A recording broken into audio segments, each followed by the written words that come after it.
About that me and Laura Foot, we met in a cultural exchange program with Stockholms Stadsteater and Marcus Theatre at the time. And that when our dialogue started. We embarked on a whole process of working with research groups, reference groups, one in Sweden, one in Cape Town, comprised of mostly unemployed youth. And the theme is economical growth and how it affects people on the margins. So we said, I have a dance in my institution, you have dance in your institution, and I have music and you have music. Why not try with a silent language and not by theatre, that where the word is so important? I mean, the piece it's quite an abstract concept of economics. Theme at the moment is very, very valid because a lot of we've got a lot of people sitting on the outskirts and not basically involved with the economy and what's going on within the economy. And I think using dance as a medium to express, people can relate to it easily. Instead of having a sermon or a lecture about it, people can see it on stage and kind of relate it to their personal experiences. But Annette Taranto, who is also in the project, she's not here now, but she is a very important person for the project because she knows the devising process of workshopping with reference groups, which means that the whole idea that we put on stage comes from real people, if you may. I mean, people were so amazingly creative. We were surprised that they were so creative. I knew about Tebogo. I knew she was going on something artistically, and I chosen her. They chose Ananda, and to put together two women from two different cultures to meet in a process artistically. How can they work together? Reminding Ananda and Tebogo about going back to the original material that we got from the reference group. You know, she started to compose in December, and now we're here in August, the end of August. So it's a very long process, and the process comes later for Ananda, so she has to keep it all in herself, the memories of what happened, especially emotionally. And we have to be very true to the people we had in the reference groups. It's very important. A year ago, in September last year, we were here for the pre-production and the planning of the whole thing. And from that on, it's been very ongoing. It's been a wonderful opportunity and a great experience in that we're working with a live contemporary chamber music ensemble.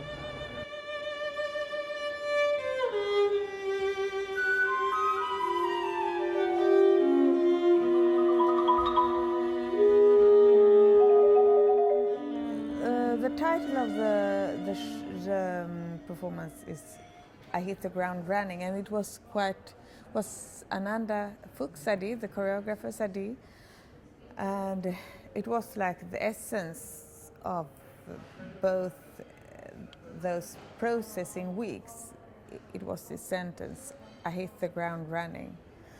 That you run towards something and then you hit the ground and then you go up again. So from that, this theme comes this with the drumming.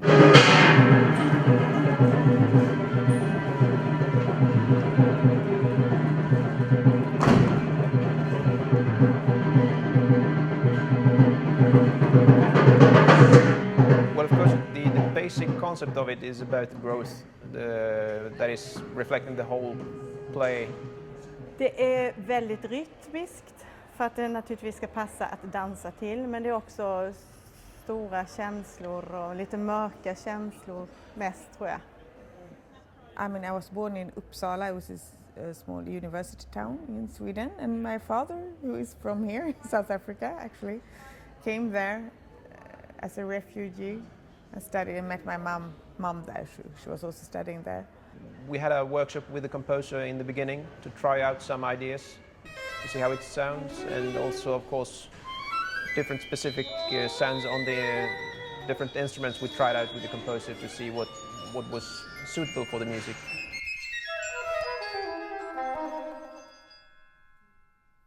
I worked with one of the musicians, Jonny, the percussion player, before, but not the other ones. But they are so good, so it's so nice to work with them. It's a nice challenge because it creates different opportunities compared to just working on concert musics, and of course also compared to working with theatre, because you need to interact with the movement of the dancers, and that in itself will also reflect the music, and we make a slightly different version of the music, I think, when we play with the dancers than what we would have done. I really like it. It's very nice. It's like,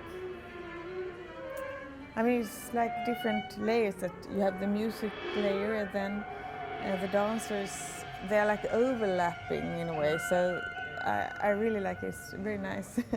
I love it. It's wonderful. Och de är så fantastiskt duktiga, de här dansarna. Det är sån high level on the dance. Well, Ananda was I've been watching her development as a choreographer and a young dance maker for a many number of years now, since she started with the Jazz Art Dance Theatre. And last year, during 2012, she was the commissioned choreographer for the Baxter Dance Festival. And it was just a case of, timing is everything, and it was just the right choice at the right time. At first it was quite difficult to find the common ground in the music and then with the dance, but it's incredible how, especially since the musicians have arrived, how it's starting to knit with the movement. So it's become something that is produced as a whole, which is really nice. It's really nice to see, and I'm very happy with the result. Look, I met Ananda at Jazz Art. So we all come from Jazz Art, basically, and the way we worked at Jazz Art is very holistic. It's a lot of improvisation, a lot of research, a lot of discussion. Myself, Leilah, and Shaun, we trained together. Bernice, she's in the Western Cape Education Department. Did a lot of teaching in the schools with her, and Andile worked with him a couple of times or so. Andile is so sensitive, super sensitive. Because he can't hear doesn't mean that he can't feel. He works very strongly with his peripheral. Immediately that the percussion was in the room, he was smiling, and then I could see. He's a gorgeous dancer, beautiful, very expressive, very fragile, can also be very strong. As a dancer, he moves me.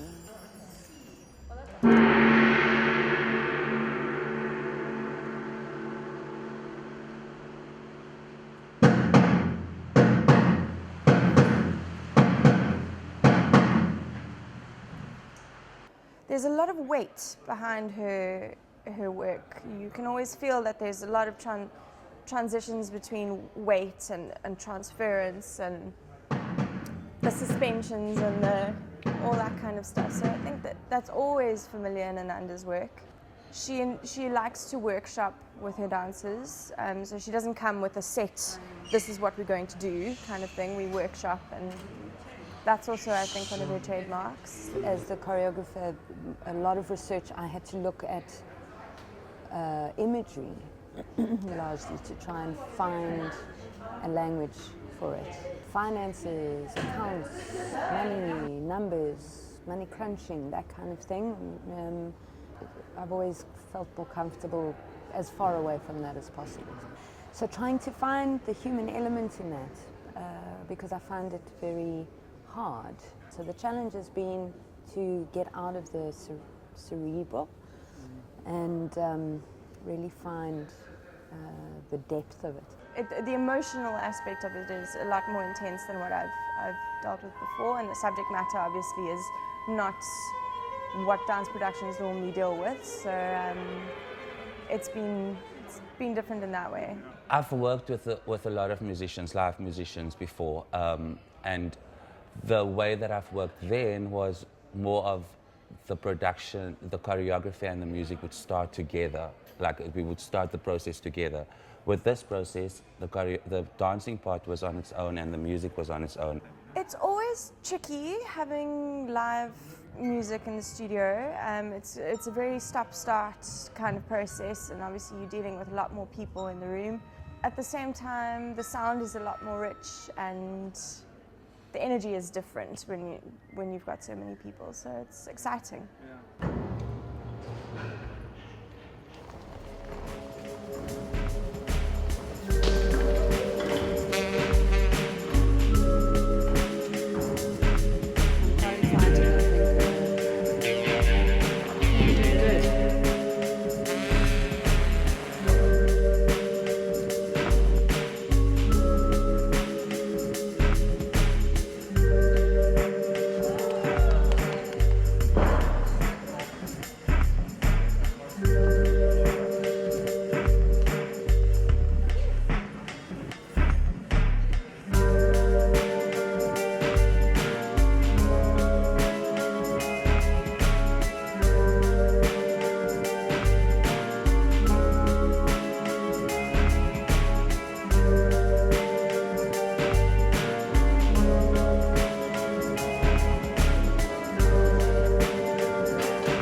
now we must come to an opening with this one. We have to go and look for what was good, what was bad, what worked, what didn't work, and why. We are learning all the time, and since it's a 3-year project, there are, of course, very important lessons to make on the way now for the coming 2 years. But I think this is one of those that you will always remember, always feel that it's important, and it will hopefully make some kind of difference.